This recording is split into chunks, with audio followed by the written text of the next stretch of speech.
की लीला की ये प्रथम चौपाई है। प्रस्तुत मंगलाचरण। मंगल भावानो अमंगल हारी,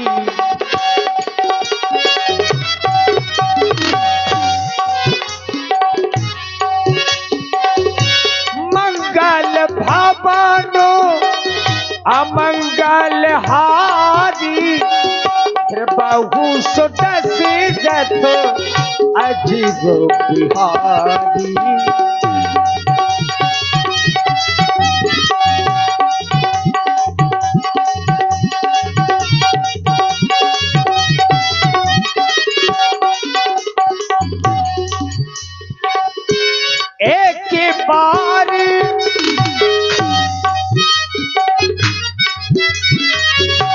एक बार भूपति मन माही, भय की लानी मोरे सुत नाही, भय की लानी मोरे सुत नाही। एक बार भूपति मन माही, भय की लानी मोरे सुत नाही। और आप हैं आदरणीय श्री प्रशांत साउंड सर्विस के संचालक हमारे प्रशांत भैया, और साथ में हमारे सुधीर जी और शिवम जी। पूरी टीम की ओर से 100 पुष्प मुद्राएं व्यासपीठ के सभी कलाकारों के लिए प्रदत्त हैं। धन्यवाद।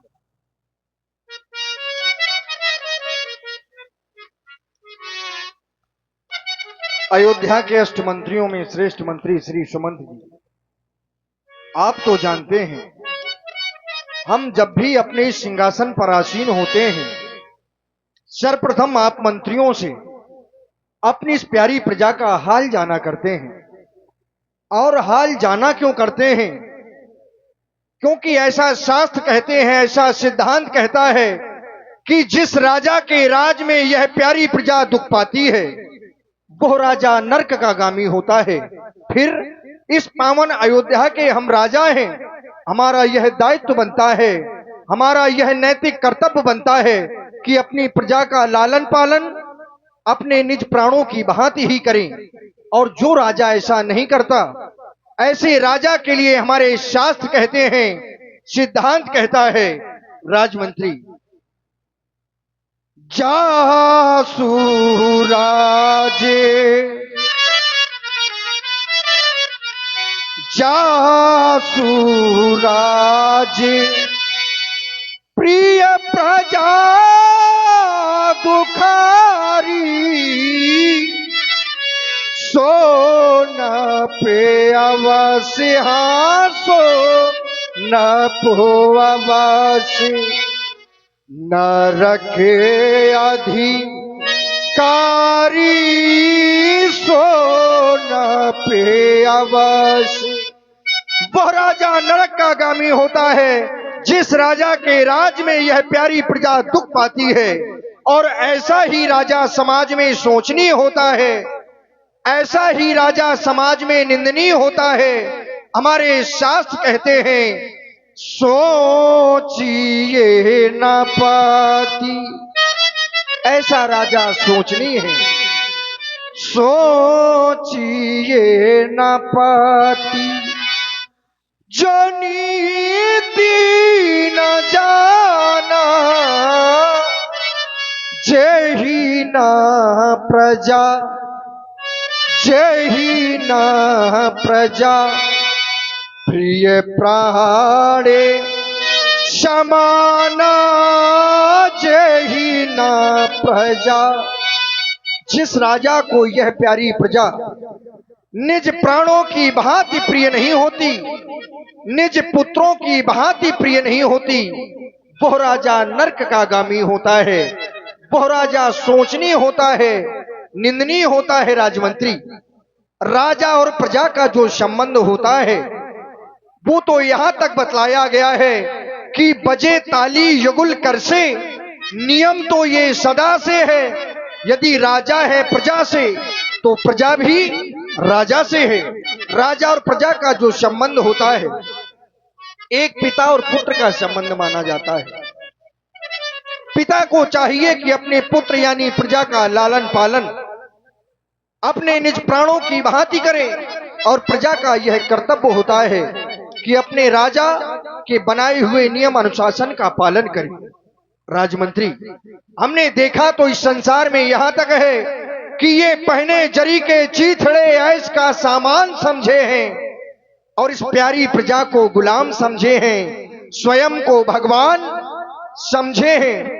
धिक्कार है ऐसे लोगों के जीवन को जो थोड़ा सा धन, थोड़ा सा यश, थोड़ा सा वैभव मिलने के बाद में अपने मूल जीवन के लक्ष्य को भूल जाया करते हैं।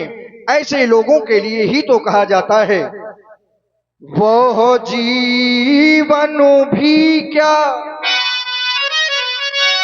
ऐसा जीवन किसी काम का नहीं होता। राजमंत्री, ऐसा मनुष्य संसार में केवल जीवित उस पशु की भांति होता है यदि इस अपने शरीर से किसी का भला नहीं कर सकता। वो जीवन भी क्या जीवन है जो जीवन सफल बना ना सके। अभिमानी वो अभिमानी वो अभिमानी वो अज्ञानी है जो मन का मैल मिटा ना सके। क्योंकि राजमंत्री, धन बल पद पाकर चूर रहे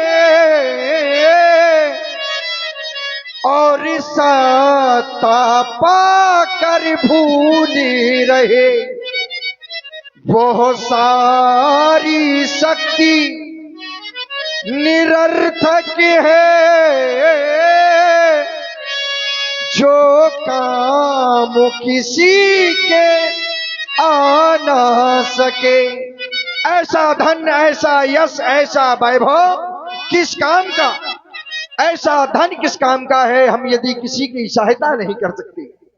ऐसा बल किस काम का है यदि किसी अनाथ का सहारा नहीं बन सकते। राजमंत्री, बस ज्यादा कुछ ना कहते हुए आज हम चाहते हैं कि पुनः हमारी प्रजा का निरीक्षण करके हमारी प्यारी प्रजा की कुशलता हमसे कही जाए। हे महाराज, आपकी कृपा से हमारी प्रजा में कोई भी असुकलता नहीं है, क्योंकि महाराज जब हम आपकी इस प्यारी प्रजा को देखते हैं तो पाते हैं कि जहाँ तक कि पशु भी हमारे एक एक घाट में पानी पीते हैं, जैसा कि शेर और बकरी पीते एक घाट पानी।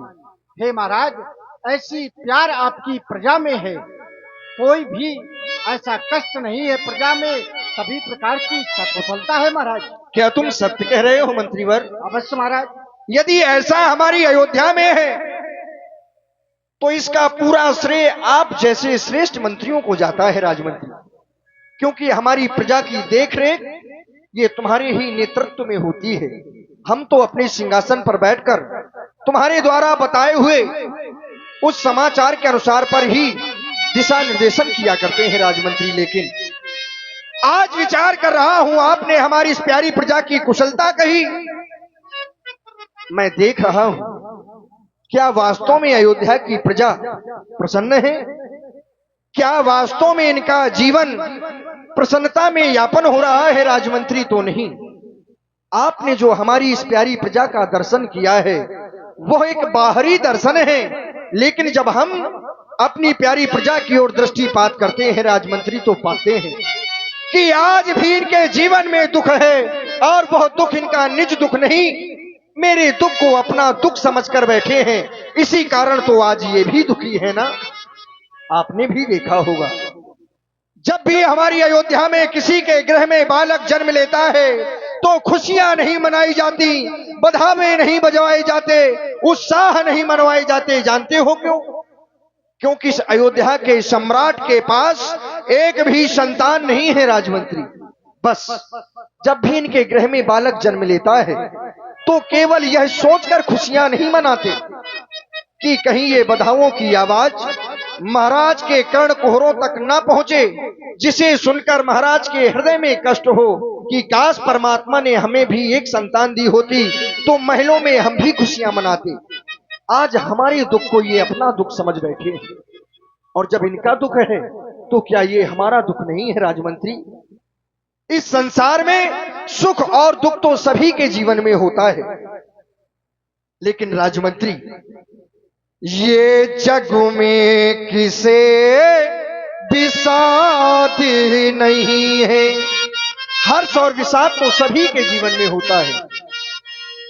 जग में किसे विषाद नहीं है। निर्धन के हैं 10-10 बेटे, निर्धन के हैं 10-10 बेटे, वो धन वालों के औलाद नहीं है। ये जग में किसे विषाद नहीं है। हमने देखा है जिसके कुछ नहीं होता उसके संतान धन धान्य से भरा होता है, लेकिन आज हमारी इस अयोध्या में किसी वस्तु की न्यूनता नहीं है। तो देखते हैं कि हमारे बाद इस सूर्यमुखी सिंहासन पर बैठने वाला कोई नहीं है। हमारे बाद हम रघुवंशियों में से इस अयोध्या की प्यारी प्रजा की सेवा करने वाला कोई नहीं है राजमंत्री। बस आज ये हमारे जीवन का सबसे बड़ा दुख है। इसीलिए आज हम अपने गुरु सदन जाना चाहते हैं, अपने निज दुख को उन्हीं से कहेंगे। आज के राज दरबार को यहीं पर स्थगित कर दिया जाए। देखिए महाराज दशरथ जी के कोई संतान नहीं है, ये बड़ा दुख है। इस दुख को लेकर के महाराज दशरथ जी